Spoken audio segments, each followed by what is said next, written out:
La guerre en Ukraine, 176e jour déjà. La contre-offensive de Kiev se poursuit, notamment dans le sud de la Crimée. Ce territoire annexé par le Kremlin, c'était en 2014. Sur place, je vous le disais, une base militaire russe a été endommagée. Explosion entendue près de la ville de Sébastopol. On retrouve notre envoyée spéciale en Ukraine, Mélina Huette. Bonjour Mélina, vous en savez plus ?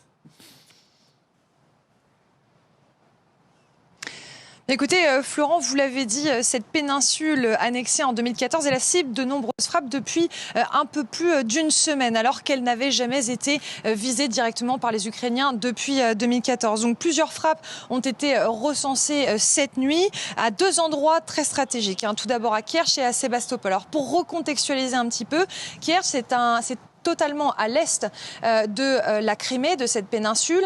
Et si les Ukrainiens frappent bien cet endroit, car ils ne revendiquent jamais les frappes, mais qui d'autre pour tenter d'attaquer la Crimée, qui est donc une base arrière de la Russie qui sert à réapprovisionner ses troupes dans le sud de l'Ukraine qu'elle occupe pour le moment, eh bien, le pont de Kerch, s'il est frappé et s'il est visé en tout cas, c'est pour deux raisons. La première, elle est évidemment stratégique. C'est un pont de 18 km de long qui est le seul qui relie l'Ukraine à la Russie et qui donc permet d'approvisionner les forces russes dans le sud de l'Ukraine via la Crimée. Le deuxième point, c'est qu'il est très symbolique ce pont, puisque pendant des années, l'Ukraine et la Russie avaient tenté conjointement d'en créer un, notamment sous Medvedev. Et puis il y a eu 2014 et la guerre est passée par là. Alors Poutine a décidé de relancer la construction de ce pont et il l'a inauguré en grande pompe en 2018, histoire de marquer le territoire, d'expliquer que la Crimée était bel et bien à lui.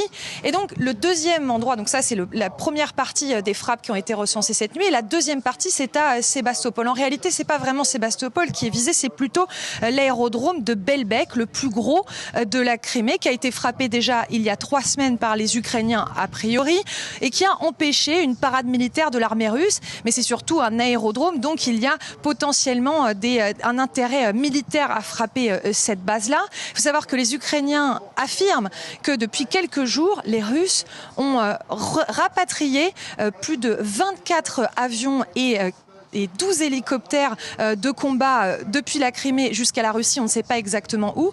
Donc cette pression constante de l'Ukraine sur la Russie semble fonctionner, en tout cas, puisque les troupes russes commencent à tout le moins à s'angoisser de l'idée de frappes répétées sur cette péninsule.